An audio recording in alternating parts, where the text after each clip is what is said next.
Superfast future में आपका स्वागत है। मैं हूं डिम्पी कालरा। तो आज डेरिवेटिव मार्केट या फिर ओवरऑल मार्केट का स्ट्रक्चर देख के सुबह जो हमने आपके सामने बात रखी थी कि ज़्यादा उत्साहित आज बाज़ार में होने का दिन नहीं है। आज बाज़ार में समझ बढ़ाने का दिन है, क्योंकि आपको जो संकेत मिल रहे हैं वो संकेत मार्केट के रेजिस्टेंस जोन के आसपास आके मिल रहे हैं। चाहे वो जीएसटी को लेकर अच्छी खबर आई हो या फिर आज सुबह की ओपनिंग के लेवल्स हमको ठीक मिल रहे हैं जो कि ग्लोबली हमको मिले थे। लेकिन उसके बाद देखें बाजार ने उसी रेंज में आया वापस 8450 के आसपास, लेकिन वो रेंज अपने आप में रेजिस्टेंस की थी, वहाँ से फिसल गया और इस समय दिन के निचले स्तरों पर न केवल 8400 पीछे छूटा बल्कि दिन के निचले स्तरों पर आ चुके हैं। ऐसा नहीं कि बाजार और गहरा हो सकता है, हाँ अगर होता भी है तो 8360 8370 का एक सपोर्ट भी है मार्केट के पास। तो हो सकता है ये 7 से 80 पॉइंट की जो रेंज है निफ्टी की आज फिर से आपको ट्रेड करती हुई दिखे। एक बार आप बैंक निफ्टी भी देखिए, उसके बाद हम अलग अलग ट्रेड्स के बारे में जानना शुरू करेंगे। आज के मान आदित्य अग्रवाल होंगे, उनसे भी राय लेंगे। लेकिन इस बार बैंक निफ्टी देखिए, आज ये 19,000 को तो बचा रहा है। वो इस वजह से बच रहा है क्योंकि सरकारी बैंक और निजी बैंकों में जो फ़र्क है वो कल की तरह आज फिर से दिख रहा है। आज निजी बैंक ज़्यादातर नीचे हैं, लेकिन सरकारी बैंकों में कुछ हद तक शॉर्ट कवरिंग है, इसलिए 19,000 बच रहा है। लेकिन इंपॉर्टेंट इसके लिए भी यही होगा कि आज दिन भर ये 19,000 का लेवल बच जाए।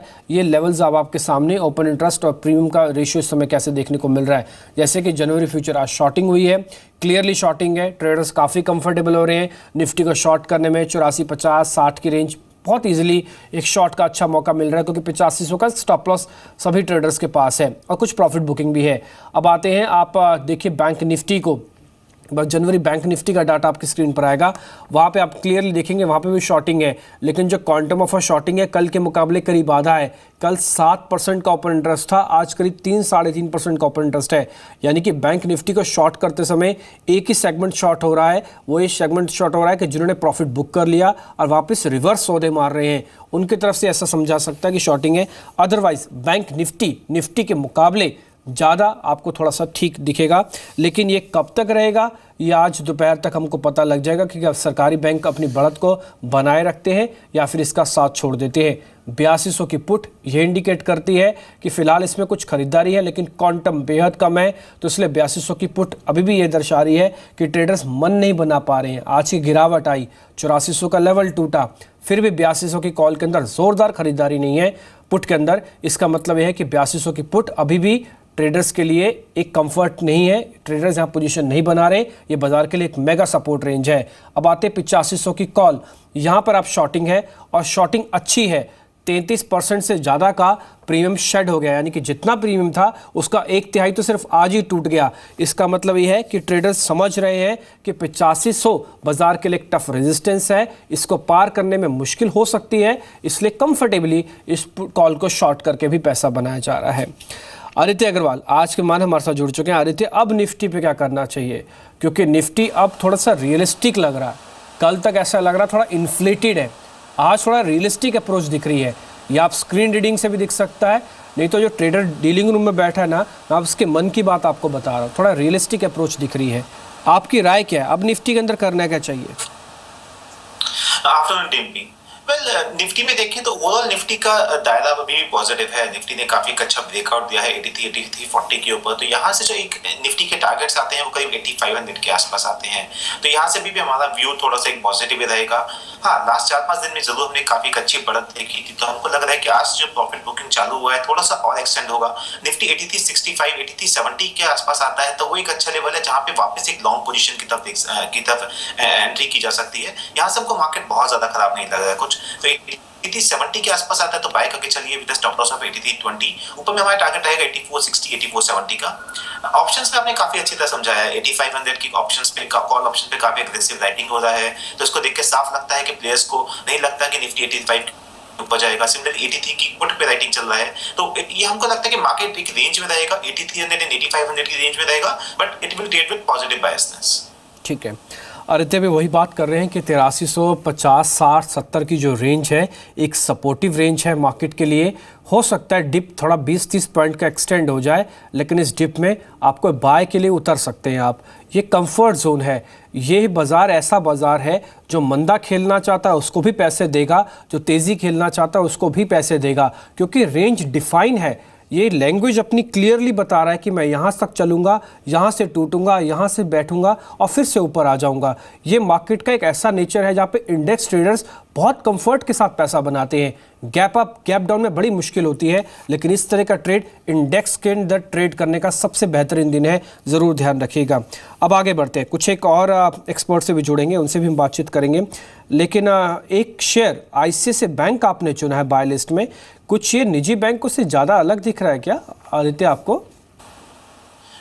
डिम्पी का आईसीआईसीआई बैंक में देखें तो इसमें एक काफी अच्छा मूवमेंट देखा हमने पिछले 3-4 दिन के अंदर। 245-250 का काफी स्ट्रॉन्ग सपोर्ट जोन था स्टॉक में, वहीं से हमने इसमें पुल बैक आते हुए देखा है और इसमें एक लॉन्ग पोजीशन बनते हुए देखी काफी एग्रेसिवली इन लास्ट 4-5 दिन में। आज जरूर थोड़ा प्रॉफिट बुकिंग के चलते स्टॉक में थोड़ा सा हमने एक डिप आते हुए देखा है, बट ओवरऑल स्ट्रक्चर काफी बुलिश है। इसमें 270 का एक रेजिस्टेंस आता है, अगर स्टॉक उसके ऊपर निकलता है तो हमको लगता है 290-295 तक के लेवल्स भी ये अगले कुछ दिनों में दिखा सकता है। तो यहाँ से हमारा व्यू काफी पॉजिटिव है आईसीआईसीआई बैंक में। यहाँ से रिस्क रिवॉर्ड रेशियो बिल्कुल बायस के फेवर में आता है, तो यहाँ पे हम सलाह देंगे कि आईसीआईसीआई बैंक को करंट लेवल से बाय करके चल सकते हैं with a stop loss of 259 and target of 295। ठीक है, 259 का एक स्टॉप लॉस, 295 का एक टारगेट है, इस पे आप एक प्ले ले सकते हैं। लेवल्स थोड़ा ध्यान से देखिएगा। प्रदीप हौरचंदानी हमारे साथ जुड़ चुके हैं, उनसे एक बार बात कर लेते हैं। प्रदीप, माफ़ कीजिए, आशीष है हमारे साथ, प्रदीप नहीं है इस समय। आशीष नमस्कार, आपकी राय क्या है निफ्टी पर, अभी कैसे ट्रेड करना चाहिए हमको? निफ्टी में थोड़ा रेजिस्टेंस दिख रहा है। आप देखें बैंक निफ्टी में भी 19,000 के आसपास का रेजिस्टेंस आया और वहां से बैंक निफ्टी में भी रिवर्सल आया। मुझे लगता है यहाँ पे सेल करने की सलाह देता हूँ मैं यहाँ पे अपने क्लाइंट्स को भी। हमें लग रहा है एक टॉपिश मोमेंट आ चुका है। ठीक है, आप अगर आरएसआई भी देखें तो ओवरबॉट जोन में जा रहा है, तो 8420 के आसपास का स्टॉप लॉस रखें, 8350 8330 तक के टारगेट देख सकते हैं। ठीक है, आपकी एक ने सेल कॉल है रिलायंस की, ये 1000 का लेवल तोड़ देगा या फिर उससे ऊपर आके थोड़ा रुक सकता है? 1000 पे उसको सपोर्ट तो जरूर मिलना चाहिए, बट आप देखें जिस तरीके से रिजल्ट आया उसके बाद मार्केट ने ज्यादा चेयर अप नहीं किया रिलायंस को। दूसरी चीज आप देखें जियो की जो फाइट है वो और ज्यादा फियर्स होती जा रही है, तो प्रॉफिटेबिलिटी कब आएगी ये तो बहुत दूर की बात हो गई। अब ये कस्टमर कितना एक्वायर कर रहे हैं, तो वो किस कॉस्ट पे कर रहे हैं वो बहुत इंपॉर्टेंट है। तो जब से जियो के नंबर्स पे आने स्टार्ट होंगे तब से हम देखेंगे शायद थोड़ा और शेडिंग होगी स्टॉक में। और 1100 के आसपास का बहुत स्ट्रॉन्ग रेजिस्टेंस लिया, कई बार हिस्ट्री में इसने इस पर्टिकुलर लेवल से रेजिस्टेंस लेके पलटा है, तो मुझे लगता है यहाँ से 1015 तक के लेवल्स आने चाहिए। 1060 का स्टॉप लॉस सेल करना चाहिए। ठीक है, शुक्रिया आपका। तो फिलहाल नंबर्स के बाद थोड़ा कमज़ोर हुआ है। पुष्कर राज खरीदकर इस बीच मेरे साथ जुड़े हैं, जीएपीएल कैपिटल से हैं, टेक्निकल रिसर्च देखते हैं वहाँ पे। पुष्कर, आपकी रिकमेंडेशन क्या है निफ्टी पे? आप सौदों को उस समय ले रहे हैं, शॉर्ट कर रहे हैं या कुछ नहीं कर रहे, सिर्फ अभी स्क्रीन को देख रहे हैं, जब मौका मिलेगा तभी काम करेंगे?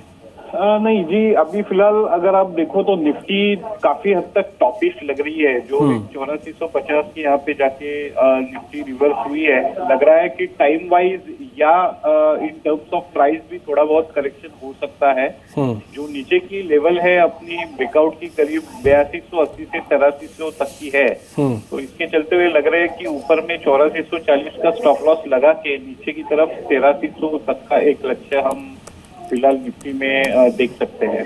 ठीक है, आपने एक शेयर चुना है, वो सीमेंट कंपनी है अल्ट्राटेक, कुछ खास वजह इसको चुनने की? कुछ डेरिवेटिव डाटा ठीक लग रहा है क्या आपको? माफ कीजिए, अपोलो है शायद आपकी लिस्ट में। अपोलो हॉस्पिटल हम सेल करने की सलाह दे रहे हैं। 2-3 चीजों इसमें देखने की जरूरत मैं समझता हूँ। एक तो इसमें काफी हद तक हायर लेवल पे डिलीवर्ड क्वांटिटी गई है, जिसका की इम्प्लीकेशन है कि शायद किसी बड़े फंड ने इसमें थोड़ा बहुत अपना माल बेचा है। इसके चलते हुए लग रहा है कि नीचे की तरफ एक 1130 से लेके 1120 का इसमें लक्ष्य हमें दिखाई देगा, और ऊपर की तरफ आज का जो हाई है 1183 रुपए का, वो स्टॉप लॉस लगा के हम फिलहाल अपोलो हॉस्पिटल सेल कर सकते हैं। ठीक है, अपोलो को शॉर्ट करना है। एक स्टॉप लॉस आपको थोड़ा सा ध्यान रखना होगा, 1181 का है और करीब 30 रुपये आपको, 30 से 40 रुपये आपको मिल सकते हैं शेयर में, तो बस शॉर्ट कर सकते हैं। अभी 1 से 1.5% की गिरावट के साथ है। प्रदीप हौरचंदानी इस बीच हमारे साथ जुड़े हैं। पुष्कर, शुक्रिया आपका कार्यक्रम में जुड़ने के लिए। प्रदीप, अभी थोड़ी देर पहले आपसे बात हो रही थी पर्टिकुलर स्टॉक्स के बारे में, अभी इंडेक्स पे क्या किया जाए? इंडेक्स जिस समय बात हो रही थी पहले आपसे, उस समय शेयर्स तो चल रहे थे, इंडेक्स टूट रहा था, अभी और टूटेगा क्या? देखिए सुबह जब अपनी बात हुई तो मैंने एक लेवल बताया था निफ्टी में 8440 का, जहाँ पे निफ्टी की 34 वीक मूविंग एवरेज है। तो हमने बताया था कि काफी स्टीप अप मूव के बाद काफी मेजर रेजिस्टेंस के पास है निफ्टी और यहाँ से कंसोलिडेशन का फेज देख सकते हैं। तो वही हम शुरुआत देख रहे हैं।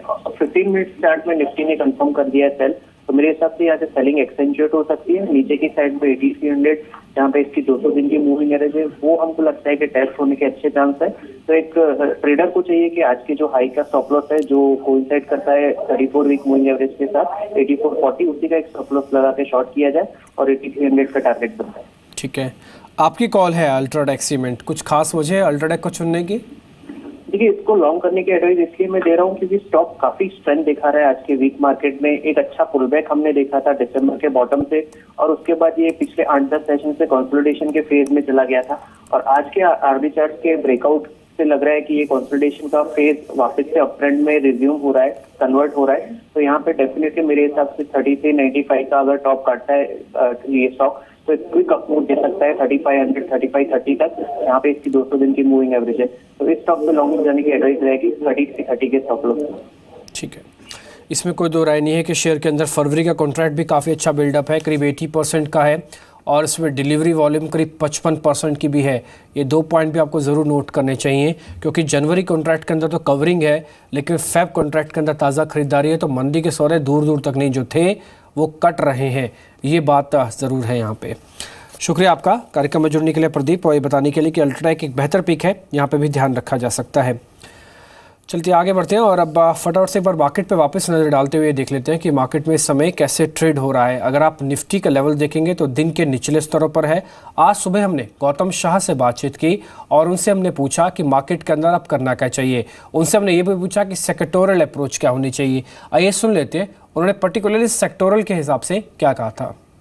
But since we are bullish on the markets, I think what we've noticed is that oil and gas has really taken new leadership in the market. If you look at the oil marketing companies, even a stock like Reliance, yes, today might have been a down day on account of the results, but last December when the Nifty was making new lows, you know, Reliance was actually one of the better performing stocks.